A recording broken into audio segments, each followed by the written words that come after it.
Station को बंद कर दो, आईपीसी सीआरपीसी को जला दो जनता के सामने लाकर, और बोल दो कि इंसाफ नहीं होगा, जुल्म ही होगा, जुल्म ही होगा। अगर इंसाफ होना चाहिए तो संविधान से देश चलना चाहिए। नौजवान, मैं तुमसे कह रहा हूं कि ये लड़ाई हम तुम्हारे लिए लड़ रहे हैं। मेरी जिंदगी का कोई भरोसा नहीं है, किसी की जिंदगी का भरोसा नहीं है, मगर मेरी एक ही ख्वाहिश है कि जब अल्लाह मुझे इस दुनिया से लेकर जाएगा तो कम से कम मेरे जाने के बाद असदुद्दीन ओवैसी की तरह एक नहीं, दो नहीं, हजारों नौजवान लड़के और लड़कियां खड़े हो जाएंगी आपकी लड़ाई लड़ने के लिए। ये लड़ाई आपकी है, याद रखो, ये लड़ाई मेरी नहीं है। मेरे अजीज दोस्तों और बुजुर्गों, फिर आपकी और हमने देखा कि गुजरात में मुस्लिम बच्चों को पत्थर फेंकने के इल्जाम में रोड पर लाकर पुलिस उनको मजमे को, जैसा आज मजमा है, उस मजमे के सामने जनता को खड़ा करके मोदी सरकार, मोदी की हुकूमत, भाजपा की सरकार उन बच्चों को रोड पर लाकर लठों से मारते हैं। बताओ मेरे अजीज दोस्तों और बुजुर्गों, उन मासूम बच्चों के खिलाफ अगर किसी ने आवाज बुलंद की तो उसका नाम असदुद्दीन ओवैसी था। मैंने आवाज उठाई, पुकार पुकार कर कहा, और आज भी कह रहा हूं कि जिस सरकार ने उन बच्चों को मारा, आपके पास दिल नहीं है, आपके दिल में रहम नाम की कोई चीज नहीं है। आपने उन मुसलमानों को रोड पर लाकर क्यों मारा? बताओ आप क्यों मारा उनको? उनका जुर्म सिर्फ इतना ही था कि उनका मजहब इस्लाम था। उनका जुर्म सिर्फ इतना ही था कि उनका नाम मुसलमान था। इसलिए आपने रोड पर लाकर उनको खूब मारा, जनता को बिठाकर मारा। अरे मुझे तकलीफ इस बात की है कि पुलिस ने मारा, सरकार ने कहा पुलिस को मारने के लिए। मुझे तकलीफ इस बात की है कि जनता जो खड़ी हुई थी, उस जनता थालियां मार रही थी जब उन बच्चों को लठों से मारा जा रहा था। बताओ आप, ये क्या इंसानियत है? कितना अंधेरा फैल चुका है दिलों में कि बच्चों को रोड पर लाकर जब मार रहा है तो कम से कम उस जनता में से अगर कोई एक आदमी या एक महिला उठकर कहती कि इनको जेल को भिजाओ, इनको मारो मत। हमारे गुजरात में संविधान है, हमारे गुजरात में कोर्ट है, कानून है। ये जुल्म है उन बच्चों को रोड पर लाकर मारना। मैंने जब ये कहा कि मुसलमानों की इज्जत नहीं है, हमको बेइज्जत किया जा रहा है, तो पूरे मीडिया में इस तरह से बनाकर पेश किया गया कि असदुद्दीन ओवैसी किसी एक समुदाय के खिलाफ बोल रहा है। अगर मुसलमान की जगह एक दलित को मारते, एक आदिवासी को मारते, हमारे हिंदू भाई को मारते, एक ब्राह्मण को मारते, तब भी मैं इसी तरह से कहता, क्योंकि कानून को तोड़ने का काम सरकार का नहीं है। पुलिस जिसको चाहे लट लेकर नहीं मार सकती रोड पर लाकर। अगर ऐसा है तो फिर गुजरात की कोर्ट को बंद कर दो, पुलिस स्टेशन को बंद कर दो, आईपीसी सीआरपीसी को जला दो जनता के सामने लाकर, और बोल दो कि इंसाफ नहीं होगा, जुल्म ही होगा, जुल्म ही होगा। अगर इंसाफ होना चाहिए तो संविधान से देश चलना चाहिए।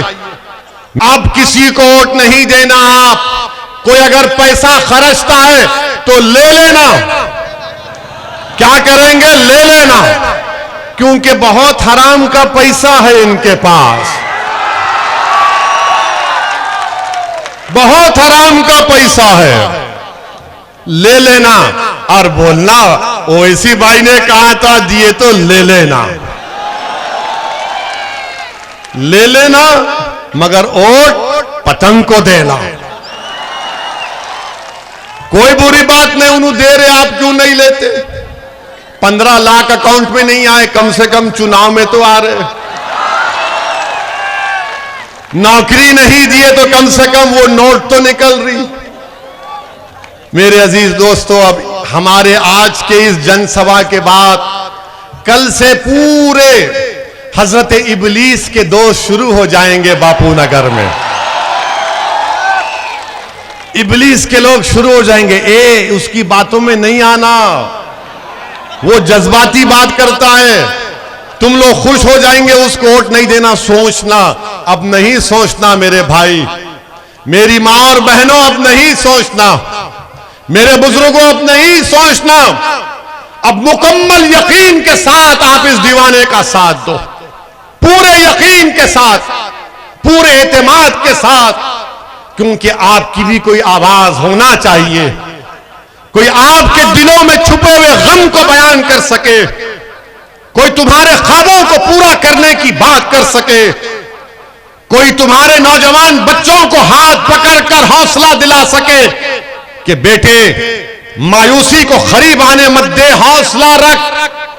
मेरे अजीज दोस्तों, मेरी ज़द्दार मां और बहनों, यही चंद गुजारिशात मुझे आप तक पहुंचाना था। मैं उम्मीद करता हूं कि अल्लाह आपके दिलों में मजलिस की मोहब्बत पैदा करेगा। मैं दुआ करता हूं अल्लाह से, नबी करीम सल्लल्लाहु अलैहि वसल्लम के सदक़े और तुफैल में, कि अल्लाह आपके दिलों में मजलिस की मोहब्बत को पैदा करेगा, और वो मोहब्बत इंशाअल्लाह मजलिस के विधायक को आप लोग कामयाब करेंगे।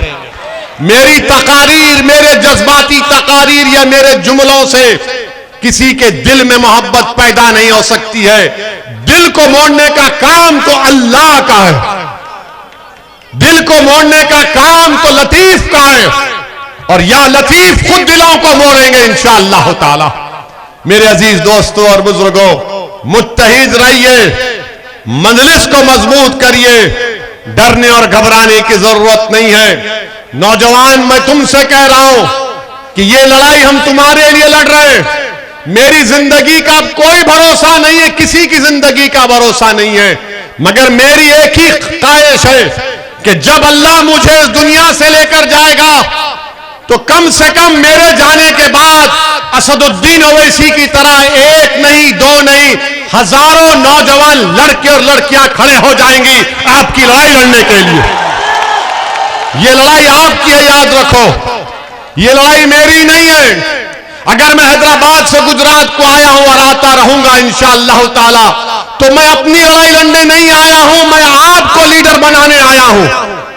मैं आपके ख्वाबों को पूरा करने की पूरी कोशिश कर रहे हैं। तो मेरी मां और बहनों, मेरे बुजुर्गों, नौजवानों, आओ मजलिस को मजबूत करो। ये तुम्हारी आवाज है, ये तुम्हारी पहचान है, ये तुम्हारी ताकत है नौजवानों। इसीलिए हम आपसे कह रहे हैं कि मुत्तहिद हो जाओ, एक हो जाओ, चाहे बापू नगर हो या कोई और विधानसभा हो, मजलिस को कामयाब करिए और मेरे साथ नारा लगाइए, भारत जिंदाबाद, जिंदाबाद, जिंदाबाद, भारत जिंदाबाद, नारे तकबीर, नारे तकबीर। अस्सलाम वालेकुम व रहमतुल्लाहि व बरकातहू।